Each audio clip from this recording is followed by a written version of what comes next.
भारत में हर साल लगभग 58,000 लोग सांप के काटने से अपनी जान गंवा देते हैं, जिसमें से ज़्यादातर लोग गांव के रहने वाले हैं। ऐसे में समय पर इलाज मिलना बहुत महत्वपूर्ण होता है। इसलिए सांप काटने के 1 घंटे के बाद के समय को द गोल्डन आवर बोला जाता है।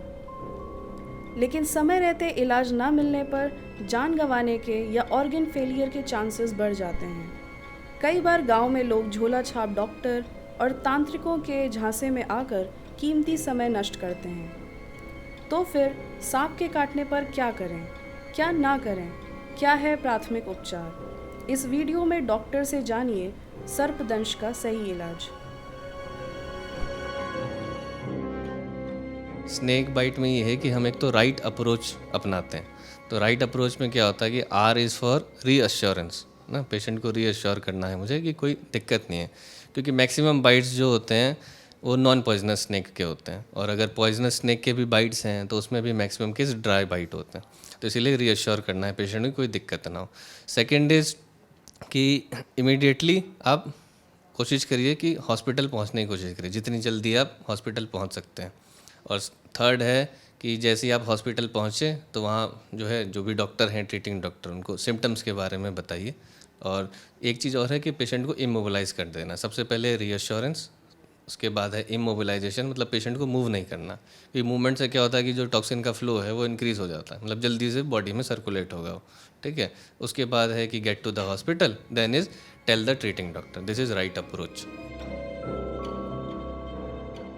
पॉइजनस स्नेक होते हैं, ये 3 टाइप के होते हैं, या तो वो न्यूरोटॉक्सिक होगा, या तो वो हीमोटॉक्सिक होगा, या तो मायोटॉक्सिक होगा। मायोटॉक्सिक स्नेक्स जो हैं जनरली सी स्नेक्स होते हैं, तो इस एरिया में जनरली नहीं मिलते हैं। न्यूरोटॉक्सिक में आ जाता है आपका कोबरा, जो नागराज होता है, या फिर किंग कोबरा हो गया, या फिर आपका कॉमन क्रेट हो गया ना, क्रेट जो रहता है। और हीमोटॉक्सिक में वाइपर्स आते हैं हमारे, रसल वाइपर हो गया, सॉ स्केल्ड वाइपर हो गया, हम्ड नोज वाइपर हो गया, ये सब हीमोटॉक्सिक में आते हैं।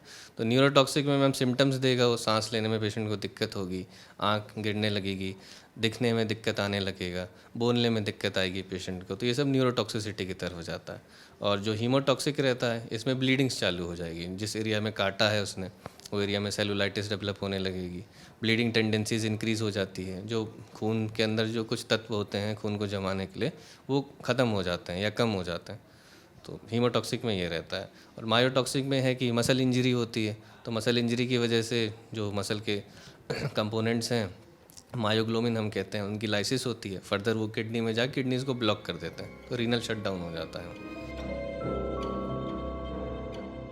पेशेंट को रीअश्योर करिए, क्योंकि पेशेंट एंग्जाइटी में चला जाता है। कई बार एंग्जाइटी से भी बहुत ज़्यादा दिक्कत हो जाती है पेशेंट को। एंग्जाइटी अपने आप में एक बहुत बड़ा इशू है, तो एंग्जाइटी सबसाइड करना चाहिए पेशेंट का। उनको संभालिए, बोलिए कोई दिक्कत नहीं है। सेकेंड इज़ कि इधर उधर के जो क्वैक्स हैं या फिर तांत्रिक्स हैं, डोंट मीट दम, उनको नहीं मिलना है हमें, है ना। हमें एज सुन एज पॉसिबल है कि हॉस्पिटल को अप्रोच करना चाहिए। पेशेंट को इमोबिलाइज़ कर देना, पेशेंट को मूव नहीं करवाना है बिल्कुल भी, एक फ्लैट सरफेस पे उनको लेटा दीजिए, ठीक है। टॉर्निकेट्स हम जनरली अवॉइड करते हैं, बट अगर टॉर्निकेटिंग करना भी है तो लाइट बैंडेज अप्लाई करना होता है ना, टाइट बैंडेज कभी नहीं अप्लाई करना होता। कि टाइट बैंडेज अगर आप अप्लाई करेंगे ब्लड सर्कुलेशन रुक जाएगा ना, वो अच्छी चीज़ नहीं है। लेकिन आप लाइट बैंडेजेस अगर अप्लाई करेंगे तो वो थोड़ा सा टॉक्सिन के फ्लो को रोक सकता है।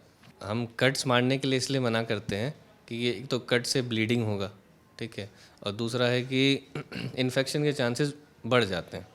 जो जैसे ट्रीटमेंट तो उसका जो चलेगा चलेगा, लेकिन आपने एक साइट ओपन कर दिया है इन्फेक्शन को जनरेट होने के लिए, और सराउंडिंग में वैसे ही बहुत सारे इन्फेक्शन होते हैं। टॉर्निकेटिंग इसलिए अवॉइड करते हैं क्योंकि ब्लड सर्कुलेशन वो रोक देता है, जो खून का बहाव है वो रोक देगा, तो उस लेवल से नीचे तो खून जाएगा नहीं, तो धीरे धीरे मैम कंपार्टमेंट सिंड्रोम भी जनरेट हो सकता है। ब्लड फ्लो अगर कम हुआ तो इस्कीमिया होगा, नेक्रोसिस हो सकती है, मतलब दिक्कत आ सकती है। तो घर पे तो ये साफ़ सफाई करके मेन चीज़ें मैम एज़ सुन एज़ पॉसिबल हॉस्पिटल को अप्रोच करिए। जितनी जल्दी आप हॉस्पिटल अस्पताल पहुंचेंगी पेशेंट के लिए उतना अच्छा। हम देखिए टाइम तो क्रूशियल है, भी पॉइजनिंग के केस में टाइम इज़ ऑलवेज क्रूशियल।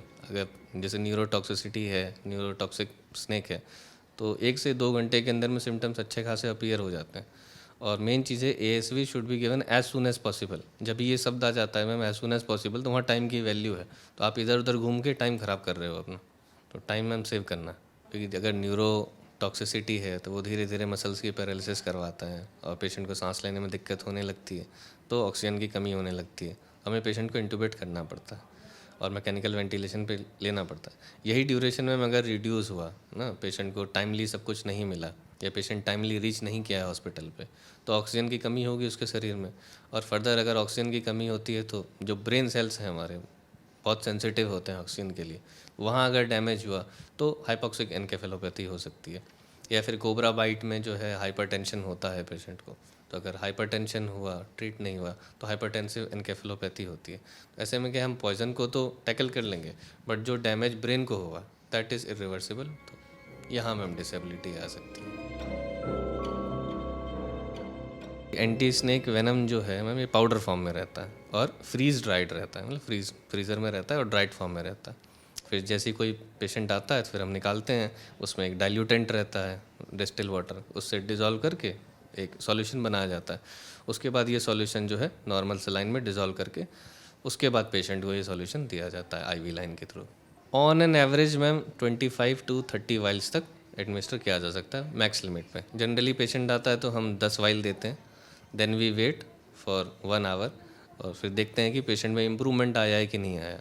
अगर इम्प्रूवमेंट नहीं आया है तो फर्दर 10 वाइल्स दिए जाते हैं। ऐसे करके मैम 3 राउंड तक दे सकते हैं हम पेशेंट को। और हमारे पास अभी कोबरा बाइट आ रहे हैं, क्रेट बाइट आ रहे हैं और रिकवरी मैम हो जाती है जनरली। न्यूरोटॉक्सिसिटी अगर रहता है तो पेशेंट को सांस लेने में अगर दिक्कत हुआ तो मैकेनिकल वेंटिलेशन पे हम पेशेंट को लेते हैं, वेंटिलेटर पे लेते हैं, साथ में AS व्हील चलता है और प्लस एंटीडोट चलते हैं, एट्रोपिन है, नियोस्टिग्मिन है।